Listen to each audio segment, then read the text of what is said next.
Hola, bienvenidos al último día de reportaje sobre lupus eritematoso sistémico desde el Congreso Europeo de Reumatología realizado en Barcelona, España, y del cual tuvimos una sesión muy interesante a cargo del Dr. Bompas, en la que se actualizaron las guías europeas, las recomendaciones para el tratamiento de la nefritis lúpica. Enfatizaron en la importancia de la biopsia renal en pacientes tanto para el diagnóstico como para el tratamiento y el pronóstico. También que si no hay claridad en el origen del daño renal o de las manifestaciones renales, hay que hacer las biopsias para poder entender si hace parte de la nefritis lúpica. El objetivo del tratamiento será la prevención de la enfermedad renal crónica y las recaídas. Y los objetivos de ese tratamiento o los puntos donde se van a apoyar los médicos, los reumatólogos, los nefrólogos, todos quienes tratemos a los pacientes con nefritis lúpica, será preservar la función renal y mejorarla desde los primeros 3 meses de tratamiento.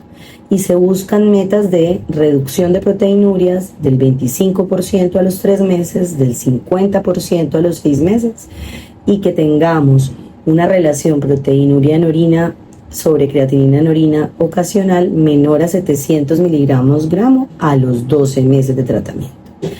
Y esto se logrará estableciendo una terapia combinada tempranamente. ¿En qué consiste? Pulsos de metilprednisolona para tratar de ahorrar los esteroides en el mantenimiento de su uso, es decir, pulsos de metilprednisolona iniciales y luego continuar con 0.3 a 0.7 miligramos por kilo día, disminuyendo progresivamente hasta lograr en 4 a 6 meses estar en dosis de 5 miligramos día o menos.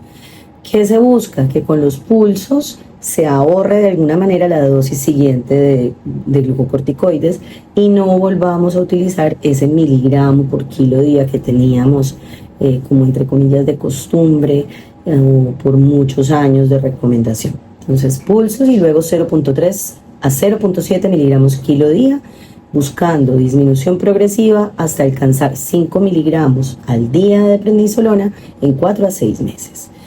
¿Cuáles van a ser los medicamentos que vamos a utilizar como inmunosupresores? Micofenolato mofetil, dosis bajas de ciclofosfamida, aquí recomiendan el esquema Eurolupus, voclosporina o tacrolimus, en su defecto ciclosporina, y mencionan el uso de belimumab y de obinutuzumab como nuevas estrategias para poder alcanzar con esas terapias biológicas combinadas con las terapias estándar un adecuado control del compromiso renal. Como medidas de nefroprotección está la ingesta de baja sal o la baja ingesta de sal, el bloqueo del eje renina-angiotensina-aldosterona como primera línea, y en algunos pacientes pudiera tener cabida el usar inhibidores de SGLT2 en pacientes que tienen enfermedad estable y que después de un año de tratamiento todavía tienen una proteinuria residual. Hay que tratar la dislipidemia, hay que vacunar a estos pacientes y hay que tener en cuenta la salud ósea, no olvidar el riesgo de osteoporosis.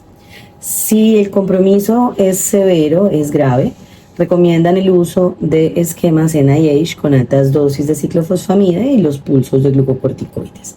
Cuando tenemos una enfermedad refractaria, utilizar ciclofosfamida, considerar adicionar rituximab con o sin un inhibidor de calcineurina según la proteinuria. Y en caso de microangiopatía trombótica asociada, el uso de recambios plasmáticos o inhibidores del complemento o incluso caplacizumab. Moviéndonos hacia otro tema que también está en cambio, es la revisión del índice de daño de lupus.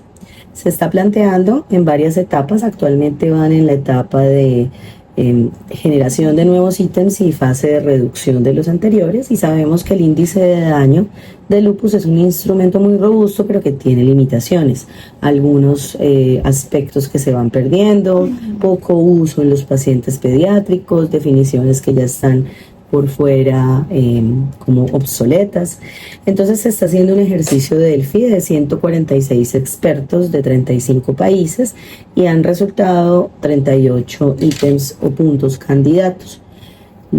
Sacaron o están pensando en excluir ítems que sean redundantes, que no reflejen realmente cuál es un constructo de daño, y los que son excesivamente raros o que no se puedan realizar o establecer adecuadamente en la práctica clínica.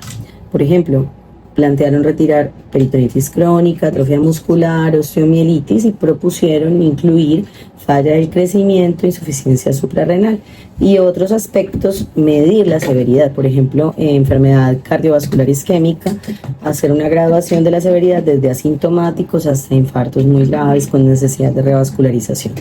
Esto pues es un proceso que va en diferentes estadios y que requiere claramente de cohortes de validación. Nos movemos entonces a volver a tocar el tema de los glucocorticoides. Sabemos que es una tendencia que ya no es solo tendencia, sino que es un deber ser en reumatología, que es el usar la menor dosis de glucocorticoides por el menor tiempo posible. Este es un estudio de 137 pacientes, 71% de ellos tenían formas proliferativas de la nefritis lúpica, y que encontraron que la suspensión de los glucocorticoides se podía lograr en los 3 años de tratamiento, reduciendo el daño acumulado en los pacientes que tuvieran uso persistente de hidroxicloroquina y que se mantuviera todo el tiempo de forma sostenida las metas de tratamiento treat to target por puntajes de baja actividad de la enfermedad o de remisión según la definición DORIS. Los pacientes usualmente no les ponían más de 40 miligramos día de prednisolona, y encontraron que los pacientes que tuvieran dosis mayores o que hubiera un descenso más lento de los glucocorticoides, que se demoraran por ejemplo más de 6 meses en reducir a 7.5 miligramos día, esto no protegía contra las recaídas.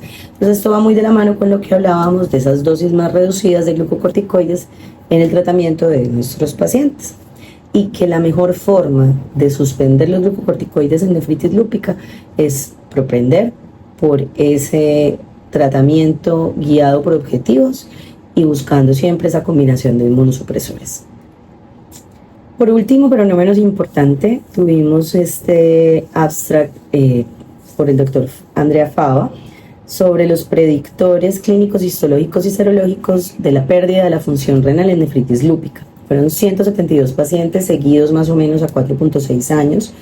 Un tercio de ellos perdieron función renal en los siguientes 2.6 años, y todavía vemos que estos son necesidades insatisfechas en lupus, que hay todavía pacientes en una gran proporción que tienen falla renal crónica, y por eso son todos estos esfuerzos en definiciones, en nuevos medicamentos, en combinaciones, en predictores de respuesta. ¿Qué se encontró en este estudio? Que los pacientes que tenían baja tasa de filtración glomerular basal o daño basal ya en sus biopsias, esto era predictor de pérdida de tasa de filtración glomerular en el seguimiento. Que los pacientes que respondieran o no de forma serológica, o sea, la respuesta serológica, complemento, anti-DNA, no protegía de esa pérdida de la tasa de filtración glomerular. Y que la mejoría en la relación proteínas creatinina en orina ocasional se asoció con menor riesgo de pérdida de tasa de filtración glomerular. Sin embargo, a pesar de que los pacientes tenían remisión clínica, todavía había un porcentaje que hacía pérdida de esa función renal.